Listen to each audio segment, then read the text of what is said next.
Part 1 of the script, 1,000 words. My husband bankrolled my sister's business. Then I found her and my husband in the back room. When I opened that storage room door, I thought I was just looking for my husband's jacket. What I found instead, the soft hum of voices, the scent of my sister's perfume, and the sound of hurried whispers, changed everything I believed about love and loyalty. I didn't scream. I didn't even move. I just stood there, staring at the shadows on the floor, listening to the sound of betrayal breathing through the cracks of a half-closed door. It's strange. The moments your life splits in two, before you knew, and after normal life is set up before that day, I thought I understood what family meant. My husband, Daniel, was the kind of man who believed in plans and spreadsheets. He was steady, dependable, the calm to my anxious energy, and my younger sister, Leah, she was the dreamer. The kind of woman who talked about opening cafes and clothing boutiques but never quite followed through. I used to tease her for it. "One day you'll actually finish something," I'd say with a laugh, pouring us both tea at the kitchen counter. She'd grin, toss her hair, and promise that this time would be different. When she told me she wanted to start a candle and home decor business, I encouraged her. "You've got taste, Leah. You just need a little structure." I didn't know then. That structure would come from Daniel. Our home was small, but warm. A 2-bedroom brick house with ivy climbing up the walls and the faint smell of cinnamon always floating from the kitchen. Daniel and I had been married 10 years. No children yet. Not by choice, but by circumstance. And maybe that's why I poured so much of my heart into my sister's dreams. She was family, after all. On weekends, Leah would come by to brainstorm business names while Daniel tinkered with his finances at the dining table. I'd bring coffee. They'd share ideas. It looked so innocent.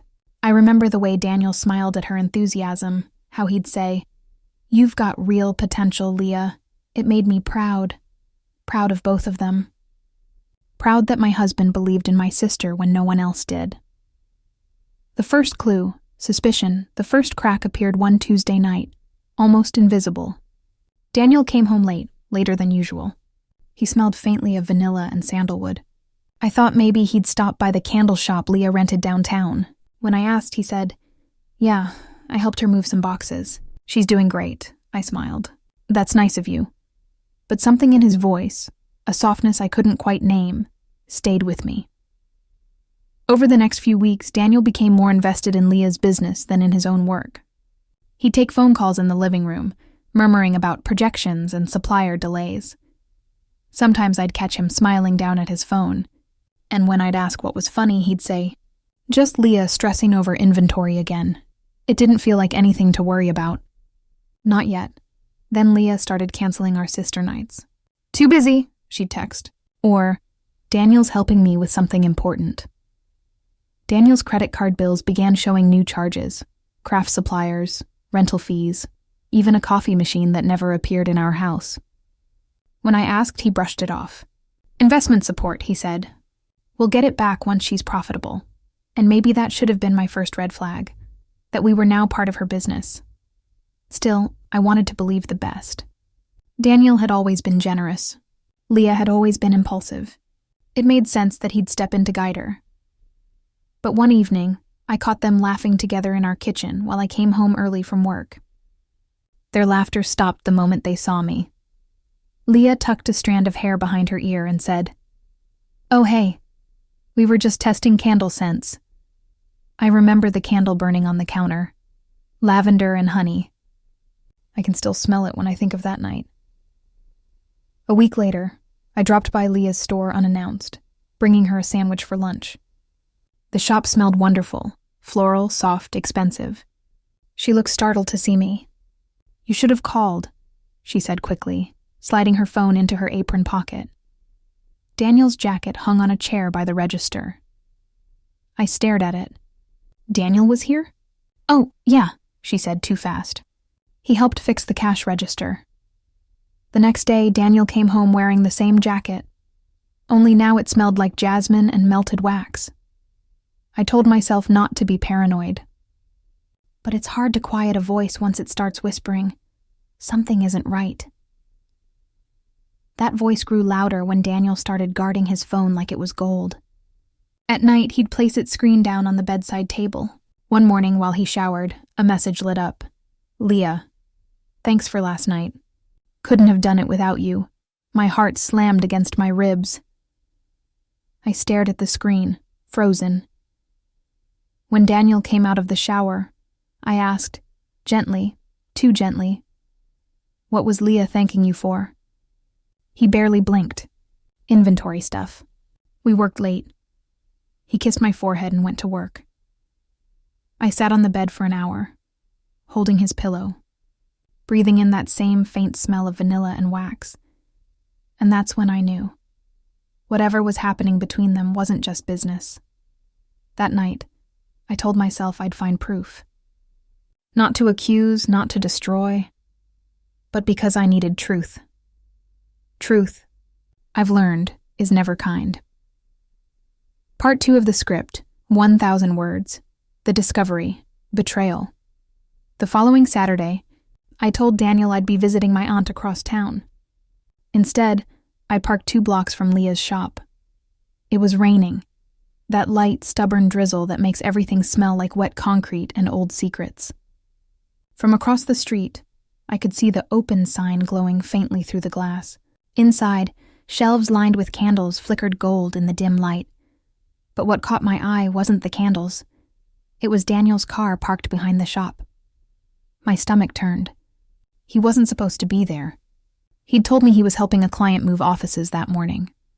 I waited, sitting in my car, fingers gripping the steering wheel so tightly they hurt. Minutes passed. No one came out. Finally, I got out and walked up the alley to the back door. The air was heavy with the scent of melted wax and rose oil. Through the thin metal door, I heard voices, low, close, familiar. Leah's laugh floated out first. Then Daniel's voice, softer than I'd ever heard it. "You're amazing," he said. "You know that?" There was a pause. Then something like a sigh. That's when I opened the door. The room was half lit, warm, and close. The shelves were stacked with boxes, and in the middle, Leah and Daniel. Not kissing, not touching, but standing far too close, his hand brushing hers, her eyes wide and bright. They both froze when they saw me. "Sarah," Daniel stammered. "What are you, helping with inventory?" I asked, my voice shaking but calm. "Is that what this is?" Leah stepped back, color draining from her face. "It's not what it looks like." I laughed, a sound that didn't feel like mine. "That's funny, because it looks exactly like what it looks like." Daniel reached for me. I stepped back. "You lied to me," I said quietly. "Both of you." Leah's lip trembled. "It's not, we didn't what?" I asked. "Didn't betray me? Didn't spend my husband's money while you two played business partners?" Daniel's jaw tightened. "I was helping her," he said. "That's all." I stared at him. "Helping her with what exactly?" "The business or the loneliness?" Silence. It's strange how quickly your heart can shatter and still keep beating. I turned to Leah. "You're my sister." Her eyes filled with tears. "I didn't mean for this to happen." "So it happened," I said. "Just not on purpose." Daniel reached for me again. "Please, Sarah, it's not an affair. We just got close. We talked. I wanted to help her. You've been distant lately and—" The rest of his sentence faded under the weight of his own guilt. There it was. The excuse that cuts deeper than any confession. "You weren't enough." I nodded slowly. "I see." Then I turned and walked out.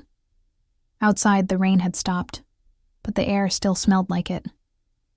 That night, I didn't cry.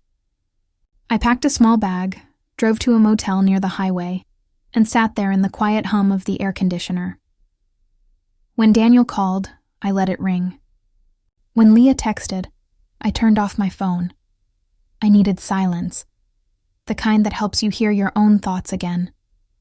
In that silence, I replayed everything. The laughter in the kitchen, the late nights, the vanilla on his collar. Every memory rearranged itself into a different shape, one I didn't recognize.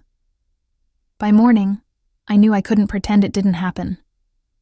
But I also knew walking away wouldn't be simple. Daniel and I shared a mortgage, savings, 10 years of memories. Leah was my sister. Blood that ran through every family gathering, every childhood story. To lose one was painful. To lose both might destroy me. But I couldn't let betrayal rewrite who I was. The reaction. Action went home that evening. Daniel was waiting, sitting on the couch, eyes red. The house smelled like coffee and regret. He stood up when I walked in. "Sarah, please. We need to talk." I put down my keys. "Then talk." He rubbed his face. "I messed up. I shouldn't have gotten so close to Leah. But nothing physical happened, I swear." I crossed my arms. "You used our money. You lied. You spent more time with her than with me. That's not just close, Daniel. That's a choice." He looked down. "She needed someone. She's lost, Sarah. She reminds me of you when we first met." That hurt more than I expected. "So you fell in love with a memory of me?" He didn't answer. I nodded. "Then I guess she can have that version. Because the woman standing here isn't lost anymore." Daniel's voice broke. "Please don't leave." I took a deep breath. "I'm not leaving, not yet. But things are going to change," he frowned. "What do you mean?" "I'm taking back control of what's mine, the business investment, everything. You and Leah built this mess together. Now you'll face it together." Over the next few days, I started collecting evidence. Emails, receipts, bank statements. It wasn't revenge. It was survival. I found out Daniel had transferred nearly $15,000 to Leah's business account, labeled as consulting support. I took copies. Quietly. Then I called Leah. "We need to talk," I said. "At the shop. Tomorrow morning." Her voice was small. "Sarah, I'm so sorry." "Tomorrow," I repeated. The next day, I walked into her store wearing the calmest face I could manage. She looked pale, like she hadn't slept.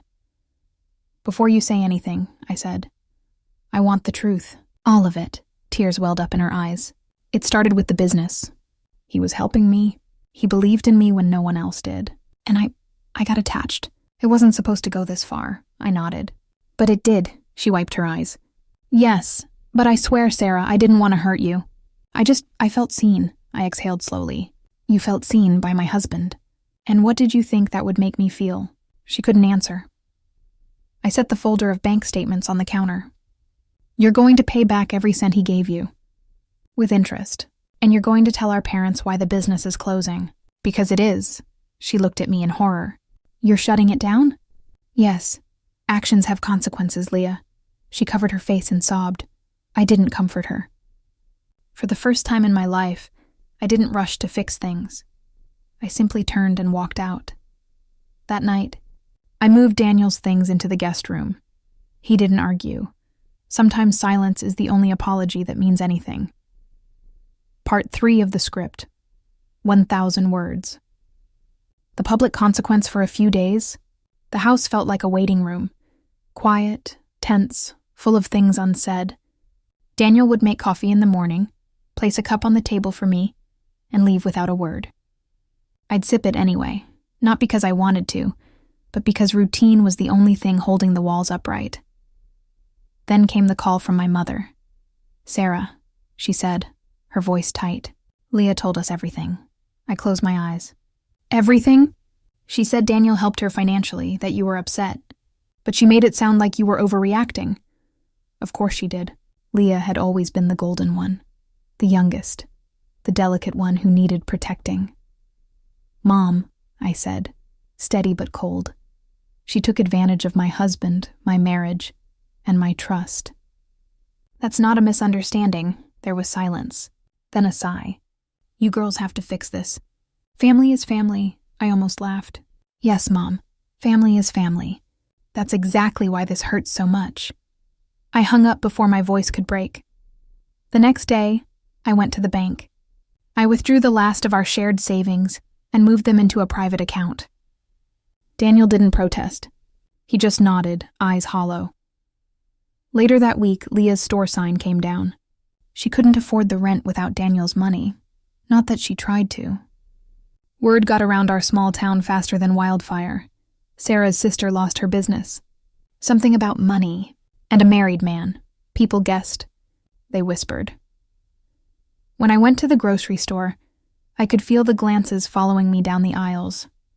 Some were pity, some curiosity, some judgment. I kept my head high, let them talk. At least I wasn't the one hiding anymore. But gossip has a way of reaching everyone. And soon, it reached Daniel's office. He came home one evening looking defeated. "They know," he said quietly.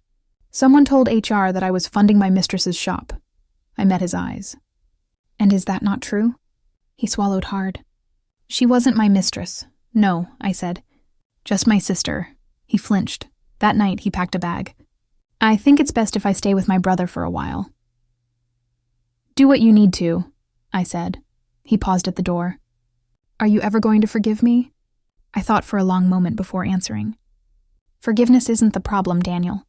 Respect is, and you broke that." The door closed softly behind him. The resolution, healing. The weeks that followed were strange, quiet, but not empty. I learned how to sleep alone again, how to cook for one, how to fill the silence without needing someone else's breathing beside me.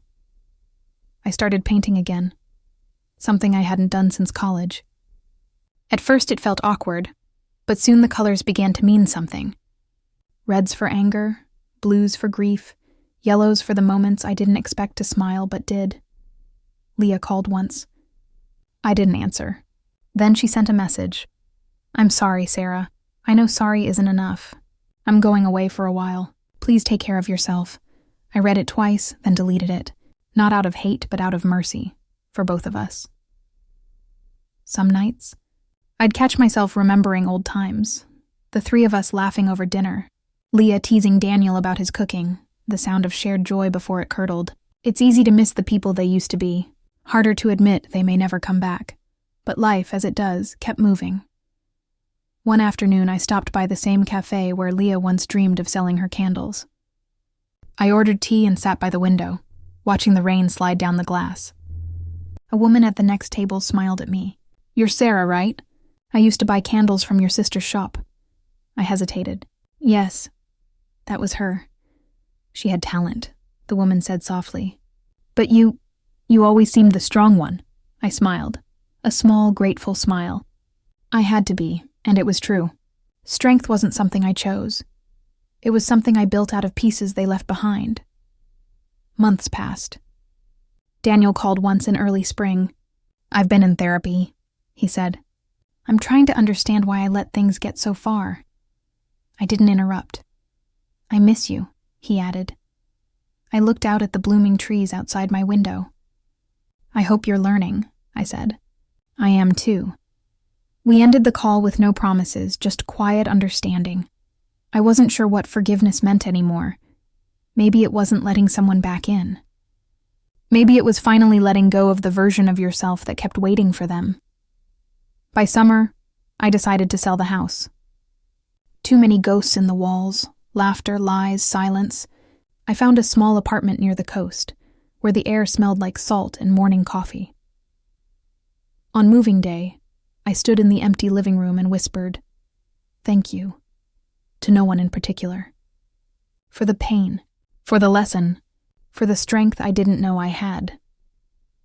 Closing, audience connection. If you'd told me a year ago that my husband and sister would betray me, I'd have laughed. I used to think betrayal looked like shouting, broken plates, and dramatic exits. But sometimes it's quieter. It looks like two people you love sharing a secret smile, while you stand just outside the door. It took losing both of them to find myself. And now, when I light a candle, one of the few Leah left behind, I don't smell betrayal anymore. I smell release. Would you have done what I did? Would you have walked away or tried to forgive? Tell me in the comments. And if you've ever survived a betrayal like mine, remember, strength doesn't always roar. Sometimes it just breathes, one calm, steady breath at a time. You know, sometimes I think about that door, the one I opened that day. If I could go back, would I still walk through it? Maybe not. But then again, maybe I had to. Because some doors aren't meant to lead you back to what you had. They're meant to show you what you were missing in yourself. I used to measure love by loyalty, by shared laughter, by how much I could forgive. Now I measure it by peace, the kind that lets you sleep at night without wondering who's lying next to you. Daniel and I, we never became enemies, just two people standing on opposite sides of a story that ran out of pages. As for Leah, I still love her, quietly from a distance. Blood doesn't stop flowing just because the heart was broken, but love doesn't mean returning to the fire once you've learned how much it burns. These days, I've found a rhythm again. Mornings start with coffee by the window. Evenings end with the ocean humming outside my new home. Sometimes I catch a scent of vanilla in the breeze, and instead of bitterness, I feel gratitude. For what was, for what ended, for what began. Maybe that's the real ending. Not revenge, not bitterness, not even perfect closure. Just acceptance. Knowing that what they broke didn't destroy me. It revealed me. So if you're listening right now, and you've opened a door like I did, if you've seen something you can't unsee, remember this. You may lose people you thought you'd never live without, but you'll find yourself again, piece by piece. And that version of you, she's stronger than she's ever been. Would you have done what I did? Would you have walked away or stayed and tried again? Tell me your thoughts in the comments. And don't forget to subscribe for more stories like this one. Because sometimes the hardest stories to tell are the ones that teach us who we really are.